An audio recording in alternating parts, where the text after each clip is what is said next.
माननीय सदस्यगण, नियम 3-7 के अधीन मामलों को सभा पटल पर रखा जाएगा।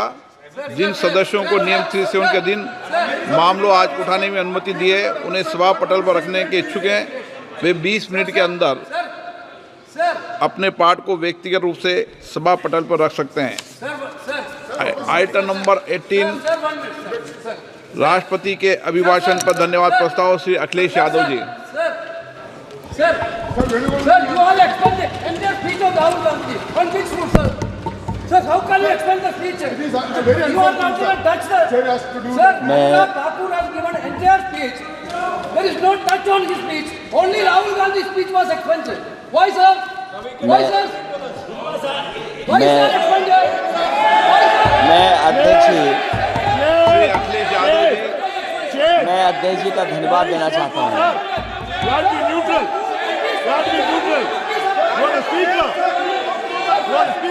अध्यक्ष महोदय,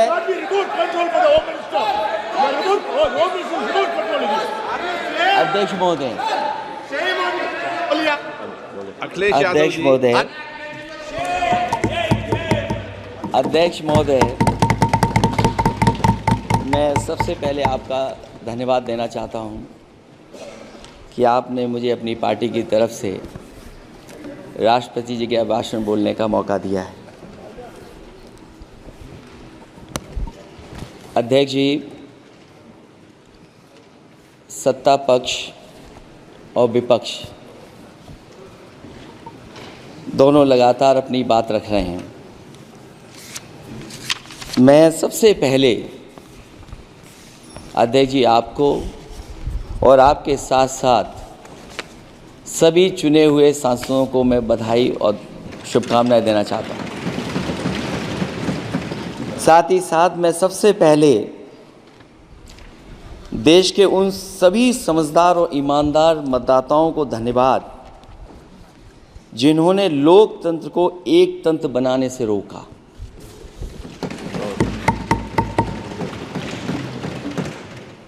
चुनाव के समय पर अध्यक्ष जी ऐसा कहा गया कि 400 पार। मैं समझदार जनता को फिर एक बार धन्यवाद दूंगा और मैं कुछ कहना चाहता हूं कि आवाम ने तोड़ दिया हुकूमत का गुरूर, दरबार तो लगा है पड़ा गमगीन में बेनूर है पर। अध्यक्ष महोदय, दरबार तो लगा है पर बड़ा गमगीन बेनूर है और पहली बार ऐसा लग रहा है हारी हुई सरकार विराजमान है। जनता कह रही है चलने वाली नहीं सरकार। अध्यक्ष महोदय, जनता कह रही है चलने वाली नहीं, ये गिरने वाली सरकार है। और क्योंकि ऊपर से जुड़ा कोई तार नहीं, नीचे कोई आधार नहीं, अधर में जो है अटकी हुई वो तो कोई सरकार नहीं। दरअसल पूरा इंडिया समझ गया है कि इंडिया ही प्रो इंडिया है। इस चुनाव में इंडिया अलायंस की नैतिक जीत हुई है। ये पीडीए इंडिया की सकारात्मक राजनीति, पॉलिटिक्स जो पॉजिटिव है, पॉजिटिव पॉलिटिक्स की जीत हुई है। ये इंडिया पीडीए की सोशल जस्टिस मुहिम की विक्ट्री है। 2024 का परिणाम हम इंडिया वालों के लिए जिम्मेदारी से भरा पैगाम भी है। और अगर हम यूँ कहें अध्यक्ष महोदय कि 15 अगस्त 1947 अगर उपनिवेशिक राजनीति से आज़ादी का दिन था तो 4 जून 2024 देश के लिए सांप्रदायिक राजनीति से आज़ादी का दिन रहा। ये सांप्रदायिक राजनीति के अंत और सामुदायिक राजनीति की शुरुआत है। जहां सांप्रदायिक राजनीति का अंत हुआ है, वहीं सामुदायिक राजनीति की शुरुआत हुई है। सबसे अच्छी बात हुई ये है कि इस चुनाव में सांप्रदायिक राजनीति हमेशा के लिए हार हो गई है। अध्यक्ष महोदय, कहने को सरकार ये कहती है कि ये 5th लार्जेस्ट इकोनॉमी बन गई है और जीडीपी के मामले में 5th वर्ल्ड की इकोनॉमी बन गई है। लेकिन अध्यक्ष मोदी, ये सरकार क्यों छिपाती है कि अगर ये हमारी सबसे लार्जेस्ट इकोनॉमी, अगर हम 5वें नंबर पर हैं, तो हमारे देश की पर कैपिटा इनकम, प्रति व्यक्ति आय हमारे किस स्थान पर पहुंची है। और हम लोगों ने तो अध्यक्ष महोदय देखा है कि अगर दिल्ली की सरकार ने कहा होगा कि $5 ट्रिलियन की इकोनॉमी बनेगी, तो जहां से प्रधानमंत्री जी चुन करके आते हैं, वहाँ का प्रदेश के सरकार भी कह रहे कि हम $1 ट्रिलियन इकोनॉमी बना लेंगे। देश की इकोनॉमी कहाँ पहुँच गई, पर कैपिटा इनकम क्या है। लेकिन अगर उत्तर प्रदेश की इकोनॉमी को अगर $1 ट्रिलियन की इकोनॉमी बनना है तो कम से कम 35% की ग्रोथ चाहिए। मुझे नहीं लगता है कि 35% की ग्रोथ उत्तर प्रदेश पा पाएगा। हम हंगर इंडेक्स में कहाँ खड़े हैं, नीचे से कहाँ हैं। जो 5th लार्जेस्ट इकोनॉमी की बात कर रहे हैं, वो इनइक्वालिटी के पैरामीटर पे कहाँ खड़े हैं, वो हैप्पीनेस इंडेक्स में कहाँ खड़े हैं। और जो लोग चुनाव को अपने तरीके से मोड़ते हैं, मैं उन्हें कहना चाहता हूं कि अध्यक्ष महोदय, इस चुनाव के परिणाम ने तोड़ने वाली राजनीति को तोड़ दिया है और जोड़ने वाली राजनीति की जीत हुई है। इस चुनाव में धन छल बल की नकारात्मक राजनीति की शिकस्त हुई है। ये चुनाव जो देश का हुआ, ये सकारात्मक राजनीति का नया दौर शुरू हुआ है। इस बार प्रो कॉन्स्टिट्यूशन वालों की जीत हुई है। हम मानते हैं संविधान ही संजीवनी है, उसी की जीत हुई है। ये संविधान मंथन में संविधान रक्षकों की जीत हुई है। अब ऊपर से नीचे की राजनीति का अंत हो गया है। अब नीचे से जो समाज की जो आवाज़ उठेगी, वही राजनीति का आधार बनेगी। मैं कहना चाहता हूं कि देश किसी की व्यक्तिगत महत्वाकांक्षा से नहीं, जन आकांक्षा से चलेगा। मतलब अब मनमर्जी नहीं, जनमर्जी चलेगी। इस चुनाव का बड़ा पैगाम यही है।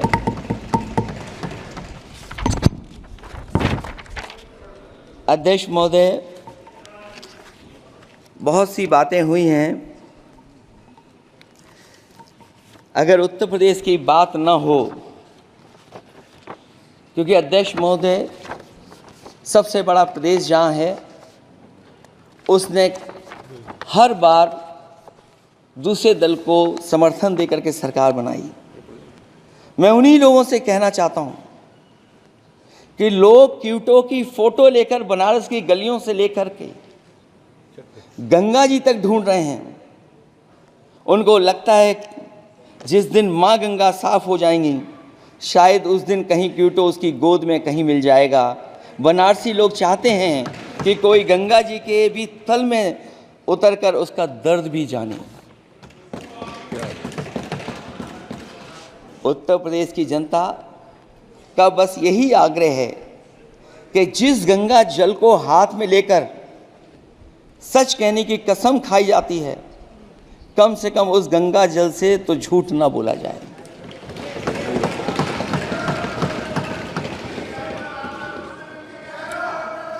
जहां विकास के नाम पर खरबों रुपए की लूट का राज खोलते भ्रष्टाचार के गड्ढे प्रदेश का नाम खराब कर रहे हैं, वहीं पहली बारिश में ही टपकती हुई छत और गिर चुकी स्टेशन की दीवार बेईमानी की निशानी बन गई है। अध्यक्ष महोदय, विकास का ढिढोरा पीटने वाले इस विनाश की जिम्मेदारी कब लेंगे? और रही सच्चे विकास की बात, तो हमने जो सड़क बनाई उस पर हवाई जहाज उतरे थे और उत्तर प्रदेश की मुख्य नगरी में सड़कों पर नाव उतरी हैं और अभी बारिश और हो जाएगी तो नाव से भी चलना पड़ेगा। यही स्मार्ट सिटी के जुमले का भी हाल है। न तो जाम से छुटकारा मिला, न बुनियादी सुविधाओं से कोई निजात मिली, न कोई बुनियादी सुविधाएं मिल पाई हैं। मुझे याद है अध्यक्ष महोदय, देश के प्रधान सांसद जी ने अनाथ पशुओं के बारे में बहुत कुछ कहा था। अनाथ पशुओं की समस्या से छुटकारा दिलवाने के लिए का वादा किया हुआ, लेकिन कई चुनाव बीत गए हैं, अभी तक गन्ने का भुगतान 2 हफ्ते का वचन जो दिया था, कहाँ दिया था? अब तो वचन देने वाले को भी याद नहीं है। हर बात को जुमला बना देने वाले लोगों के ऊपर से जनता का भरोसा उठ गया है। इसीलिए बहुमत की सरकार नहीं है, ये सहयोग से चलने वाली सरकार है। डबल इंजन के नाम पर उत्तर प्रदेश को टकराहट के सिवा कुछ हासिल नहीं हुआ है। उत्तर प्रदेश में प्रभुत्व की लड़ाई 2 लोगों को आपस में लड़ा रही है, लेकिन उसकी मार जनता को सता रही है। पिछले 10 सालों की उपलब्धि बस इतनी रही कि एक शिक्षा परीक्षा माफिया का जन्म हुआ। अध्यक्ष महोदय, जिस समय चुनाव में थे और उत्तर प्रदेश में वो हालात देखे हैं कि नौजवान जब भी तैयारी कर करके जाता था और परीक्षा दे करके लौटता था तो उसको पता लगता था कि पेपर लीक हो गया। और उत्तर प्रदेश में केवल एक पेपर लीक नहीं हुआ है, जितनी भी परीक्षाएं हुई हैं सब पेपर लीक हुए हैं। केवल उत्तर प्रदेश ही नहीं, मैं माननीय सांसद की तरफ से सुन रहा था, कई ऐसे प्रदेश हैं जहां पर परीक्षाएं देने तो बच्चे गए, लेकिन वहां भी पेपर लीक हो गया। और अभी जब 4 जून को रिजल्ट आया, उसके बाद जो बात उठी है, देश की सबसे प्रेस्टिजियस परीक्षा, उसका भी पेपर लीक हो गया। और आखिरकार ये पेपर लीक हो क्यों रहा है? सच्चाई तो ये है कि ये सरकार पेपर लीक इसलिए करा रही है कि सरकार नौकरी नहीं देना चाहती, रोजगार नहीं देना चाहती, उन नौजवानों का भविष्य नहीं बनने देना चाहती। पिछले 10 सालों की उपलब्धि बस इतनी रही है कि एक शिक्षा परीक्षा माफिया का जन्म हुआ है, जिसने तथाकथित अमृतकाल में युवाओं के भविष्य की आशाओं को ही जहर दे दिया है। जो सरकार उम्मीद को मार दे, वह न तो वर्तमान को सुधार सकती है, न भविष्य को संवार सकती है। सरकार आशा का प्रतीक होनी चाहिए, निराशा का नहीं। जनता चाहती कि हर समस्या के लिए बीते कल को जिम्मेदार ठहराने के बहाने को सरकार छोड़े और आने वाले कल की बात करे। अगले 1000 साल के झूठे सपने दिखाने वाले अगले महीने होने वाली परीक्षाओं के लीक न होने की गारंटी कब लेंगे? जनता अब न तो किसी बहकावे में आएगी और न किसी के बहलावे फुसलावे में आएगी। जो लोग कहते हैं कि अमृतकाल की बात करने वाले जनता का जागरण काल आ गया है। आज इस सदन में नए राजनीतिक जागरण के अनेक प्रतिनिधि बैठे हैं। अब जब बात होगी तो सच्ची बात होगी और जनता को पूरी सच्चाई के साथ हम लोग अपनी जिम्मेदारी के साथ बात रखेंगे।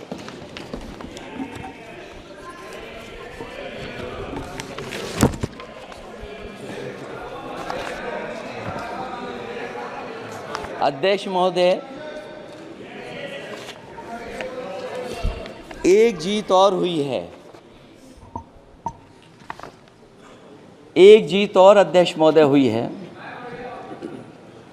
मैं जानता हूं सत्ता पक्ष बैठे वाले लोग समझ गए होंगे। अयोध्या की जीत भारत के परिपक्व मतदाता की लोकतांत्रिक समझ की जीत है। और हम तो अध्यक्ष महोदय यही सुनते आए हैं, होए वही जो राम रची राखा, यह है उसका फैसला। अध्यक्ष महोदय, होई वही जो राम रची राखा, यह है उसका फैसला जिसकी लाठी में नहीं होती आवाज। जो करते थे किसी को लाने का दावा, वो हैं खुद किसी के सहारे के लाचार।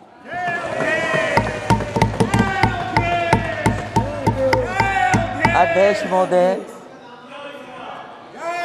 मैं फिर कह देना चाहता हूं, होई वही जो राम रची राखा, यह है उसका फैसला जिसकी लाठी में नहीं होती आवाज। जो करते थे किसी को लाने का दावा, वो हैं खुद किसी के सहारे के लाचार। हम अयोध्या से लाए हैं उनके प्रेम का पैगाम, हम अयोध्या से लाए हैं उनके प्रेम का पैगाम। जो सच्चे मन से करते हैं सबका कल्याण, सदियों में जन जन गाता है जिनके गान, अभय दान देती जिनकी मंद मंद मुस्कान, मानवता के लिए उठता जिनका तीर कमान। अध्यक्ष महोदय, जो असत्य पर सत्य की जीत का है नाम, उफनती नदी पर जो बांधे मर्यादा के बांध, वो है अवध के राजा पुरुषोत्तम प्रभु राम। हम अयोध्या से लाए हैं उनके प्रेम का पैगाम।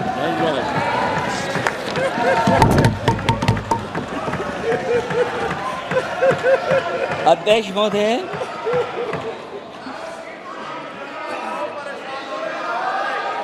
अध्यक्ष महोदय, कुछ बातें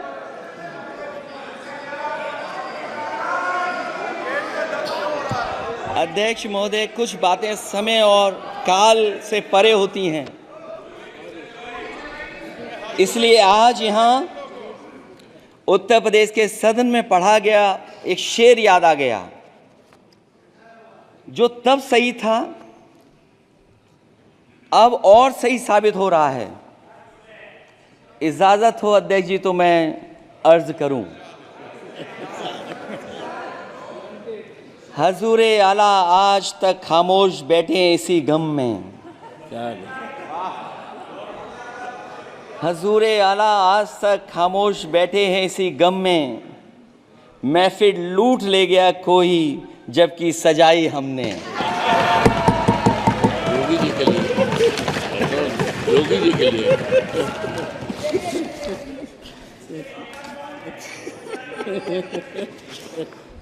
अध्यक्ष महोदय,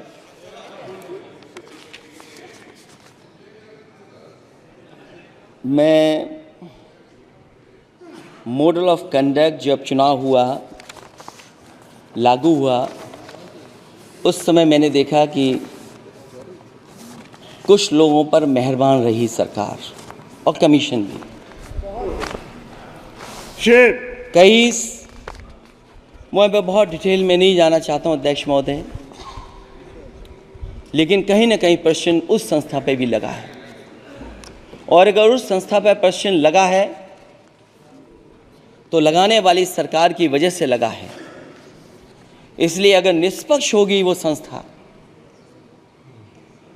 तो न केवल हमारा लोकतंत्र स्वस्थ होगा, बल्कि हमारे लोकतंत्र और मजबूत दुनिया में दिखाई देगा। अध्यक्ष महोदय, ईवीएम पे मुझे कल भी भरोसा नहीं था, आज भी नहीं भरोसा। मैं 80 के 80 सीट जीत जाऊं तब भी नहीं भरोसा। और मैंने अपने चुनाव में कहा था अध्यक्ष महोदय कि ईवीएम से जीत करके ईवीएम हटाने का काम करेंगे। न ईवीएम का मुद्दा मरा है, न जाएगा खत्म। जब तक ईवीएम नहीं हटेगी हम समाजवादी लोग उस बात पर अड़ग रहेंगे। उत्तर प्रदेश अध्यक्ष महोदय वो प्रदेश है जिसने सरकार बीजेपी की बनवाई, एक बार नहीं 2 बार बनवाई, और उसी उत्तर प्रदेश के साथ कितना बड़ा भेदभाव, उत्तर प्रदेश के साथ बड़ा भेदभाव। मुझे याद है वो दिन जब प्रधानमंत्री जी एयरफोर्स के सबसे भारी वाहन हवाई जहाज से उतरे थे सड़क पर। वो अलग बात है कि उस प्रदेश के मुख्यमंत्री उनके साथ नहीं बैठ पाए थे, लेकिन वो एक्सप्रेसवे जो बना था और आज भी जो उत्तर प्रदेश में बन रहे हैं वो उत्तर प्रदेश के बजट से बन रहे हैं। लेकिन दिल्ली की तरफ से कोई एक्सप्रेसवे अभी नहीं दिया गया है। न केवल इंफ्रास्ट्रक्चर में भेदभाव हुआ है, बल्कि हमें याद है कि प्रधानमंत्री जी ने बड़े पैमाने पे गांव गोद लिए थे। और सोचिए, अगर देश के प्रधान सांसद अगर किसी गांव को गोद ले लें और उस गांव की तस्वीर न बदले, तो शायद मैं नहीं समझता हूं कि किसी गांव की तस्वीर 10 साल में बदली होगी। मुझे वो गांव जिसको उन्होंने गोद लिया, जो प्रधानमंत्री जी की आदर्श योजना थी उसके तहत जो गोद लिया गया था गांव, वो 5 वर्ष पहले खूब शोर हुआ था कि बनारस शहर की तरह डोमरी में चमचमाने लगेगा एक गांव। हकीकत में कुछ नहीं हुआ। उसकी दुर्दशा वैसी की वैसी है, जैसे था गांव वैसा ही का वैसा है। टूटी सड़कें, कच्ची पगडंडियां, उखड़े और टूटे हुए ईंट के खंजे, बदहाल हैंडपंप, पावरलूम और पंखे के जाली के कारखाने को आखिर कब तक रफ्तार मिलेगी जो उस गांव में काम होता था, लोग करते थे। खाली पड़े रसोई गैस के सिलेंडर, अंधाधुंध बिजली कटौती के बीच इस गांव के लोगों को हर सुबह मजदूरी की कभी ना खत्म होने वाली तलाश आखिर कब पूरी होगी। तो सोचिए, एक गांव की तस्वीर ये है। जो गांव कभी गोद लिया गया था, उस गांव की भी तस्वीर नहीं सुधर पाई है। जो भाजपा के स्मार्ट सिटी के झूठे सपने में गांव के लिए कोई जगह नहीं है। अपने गांव गोद लेने की जो बात कही थी, क्या वो भी जुमला था अध्यक्ष जी? पता नहीं जिस गांव को गोद लिया था उसका नाम भी किसी को याद है कि नहीं। मैं नाम पूछ करके किसी को शर्मिंदा नहीं करूंगा, क्योंकि अगर नाम याद है तो ये तो और भी बुरी बात है कि अपने नाम याद रखने के बावजूद भी कुछ नहीं किया। जिसे गोद लिया जाता है उसे अनाथ बनाकर छोड़ देना अच्छी बात नहीं है। और अगर तस्वीर अध्यक्ष महोदय बदली हो 10 साल में उन तमाम गोद लिए हुए गांवों की, तो मैं सत्ता पक्ष के लोगों से कहूँगा ज़रूर इस सदन में बात रखें, ज़रूर बताएं आप। जो बात कभी अध्यक्ष महोदय कास्ट सेंसस की उठी थी, हम उस कास्ट सेंसस के पक्ष में हैं कि बिना कास्ट सेंसस के सामाजिक न्याय संभव नहीं है। सबको हक दिला पाना मुश्किल है। अध्यक्ष महोदय, राष्ट्रपति जी के अभिभाषण में अग्निवीर को लेकर के जो चिंता विपक्ष की थी और देश के नौजवानों की थी, वो चिंता वैसी की वैसी बनी है। अध्यक्ष महोदय, मैं ये कहना चाहता हूँ, मैं खुद मिलिट्री स्कूल से पढ़ा हूँ। मेरे साथ के बहुत बड़े पैमाने पे लोग फौज में हैं। मैंने समय समय पे जो मेरे साथ पढ़े जो सीनियर थे उनसे भी जानकारी हासिल की है। बड़े बड़े ऑफिसर से मैंने पूछा है, वो शायद आपको न बता पाएँ, लेकिन दबी जुबान में उन्होंने कहा है कि देश की सुरक्षा के साथ अग्निवीर जैसी व्यवस्था लागू करने से समझौता हो रहा है। अध्यक्ष महोदय, किसी भी देश की सबसे बड़ी प्राथमिकता अगर कोई है तो वो देश की सीमाओं की सुरक्षा है। अग्निवीर जैसी व्यवस्था से कभी संभव नहीं है। अध्यक्ष महोदय, हम अग्निवीर व्यवस्था को कभी स्वीकार नहीं कर सकते हैं। आज नहीं कल, कल नहीं बाद में, जब कभी भी सत्ता में इंडिया गठबंधन आएगा, अग्निवीर व्यवस्था हमेशा हमेशा के लिए खत्म हो जाएगी। अध्यक्ष महोदय, जिन्होंने कहा कि हम आय किसानों की दोगुनी कर देंगे, आज किसान पूरा देश का देख रहा है कि उसकी आय कहाँ दोगुनी हो गई। और जिस तरह महंगाई बढ़ी है, सरकार बताए कि महंगाई इस बढ़ने पे उसकी आय कितनी होनी चाहिए। और जो इंफ्रास्ट्रक्चर की बड़ी बड़ी बातें की गई थी कि एमएसपी लागू करने के लिए एग्रीकल्चर सेक्टर का इंफ्रास्ट्रक्चर तैयार होगा, लेकिन जहाँ तक मैंने उत्तर प्रदेश में देखा है, अगर इस सरकार में एक भी नई मंडी बनी हो तो मुझे सरकार बता दे। अध्यक्ष महोदय, जो इंफ्रास्ट्रक्चर एग्रीकल्चर सेक्टर में बनाने की बड़ी बात कही थी, अगर सरकार की तरफ से एक भी मंडी 10 साल में बनी हो तो ज़रूर सरकार बताए। जो सरकार मंडी नहीं बना सकती है उस पर एमएसपी का भरोसा कैसे कर सकते हैं, जिन्होंने एमएसपी का भरोसा दिलाया था। हम अध्यक्ष महोदय आपके माध्यम से यही कहेंगे कि जो राष्ट्रपति के अभिभाषण में लीगल गारंटी एमएसपी को मिलनी चाहिए थी वो क्रॉप्स को नहीं मिली है। न केवल फसलों को मिले बल्कि हॉर्टिकल्चर क्रॉप्स को भी एमएसपी देने का फैसला हो, जिससे कि हमारा किसान खुशहाल हो सके। साथ ही साथ ओपीएस की बात अभिभाषण में नहीं आई है। ओल्ड पेंशन स्कीम लागू हो जिससे हमारे तमाम सरकारी कर्मचारियों का भविष्य बन सके। और देश की एक बड़ी आबादी जहाँ से मैं चुन करके आता हूँ, उत्तर प्रदेश, जहाँ बुनकर न केवल उत्तर प्रदेश बल्कि देश के कोने कोने में बुनकर समाज के लोग बड़े पैमाने पर रह रहे हैं, लेकिन बुनकरों को जो सुविधाएं मिलनी चाहिए वो भी इस सरकार में नहीं मिल पा रही हैं। जो प्रदेश सरकारों ने कभी बुनकरों के लिए योजनाएं चलाई थीं वो भी अध्यक्ष महोदय बंद कर दी हैं। मैं अंत में इतना ही कहना चाहूँगा कि इस सरकार ने नौजवानों को नौकरी नहीं दी है, नौकरी और रोजगार उनसे छीने हैं, बहुत नौकरी छीनी है। इसलिए मैं कहना चाहता हूं अध्यक्ष जी, इसलिए मैं कहूँगा कि आपके राज में न नौकरी की उम्मीद है न रोजगार, क्योंकि आपने छोटे कारोबारी तक को इतना छोटा बना दिया है कि न तो वो अपना पेट भर सकता है न किसी को नौकरी पर रख सकता है। जो कुछ पद निकलते भी हैं तो उन पर लेटरल एंट्री के नाम से पिछले दरवाजे से कुछ खास संगी साथियों को रख लिया जाता है। आरक्षण का हक नॉट फाउंड सुटेबल के नाम पर हड़पा जा रहा है। और अध्यक्ष महोदय, आरक्षण के साथ इतनी खिलवाड़ किसी सरकार ने नहीं की होगी जितनी खिलवाड़ इस सरकार ने की है। जहां सरकारी नौकरियां नहीं दी जा रही हैं, और सरकारी नौकरियां इसलिए नहीं दी जा रही हैं क्योंकि उन्हें आरक्षण देना पड़ेगा। जिस प्रदेश से मैं आता हूं वहाँ सबसे बड़े पैमाने पे नौजवान बेरोजगार है। और पिछले 10 साल में जो पेपर उन्होंने लीक कराए हैं वो इसीलिए कराए हैं क्योंकि नौकरी ना देनी पड़े, और अगर नौकरी देनी पड़ेगी तो उन्हें आरक्षण भी देना पड़ेगा। ये जानबूझ करके सरकार नौकरी और आरक्षण के साथ खिलवाड़ कर रही है।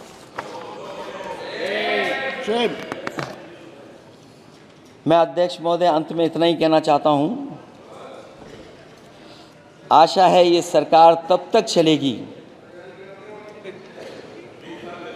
तब तक उसके केंद्र में इस देश का हर एक गरीब, शोषित, वंचित, पीड़ित, पिछड़ा, दलित, अल्पसंख्यक, आदिवासी, महिला, युवा, छोटा कारोबारी, ईमानदार, नौकरी पेशा, आम आदमी और कर्मचारी, अधिकारी, मजदूर और किसान होगा, ना कि धनवान होगा। और शासन के आधार पर संविधान होगा। वह जुमलों की जगह सच में महंगाई, बेरोजगारी, भ्रष्टाचार, गरीबी, भुखमरी, सांप्रदायिक हिंसा, दलित व महिला उत्पीड़न, सामाजिक अन्याय जैसे मूलभूत मुद्दों का समाधान होगा। और भोजन, बिजली, पानी, दवाई, पढ़ाई जैसी बुनियादी ज़रूरतों के लिए कागजी योजनाओं की जगह सच में इंतज़ाम होगा।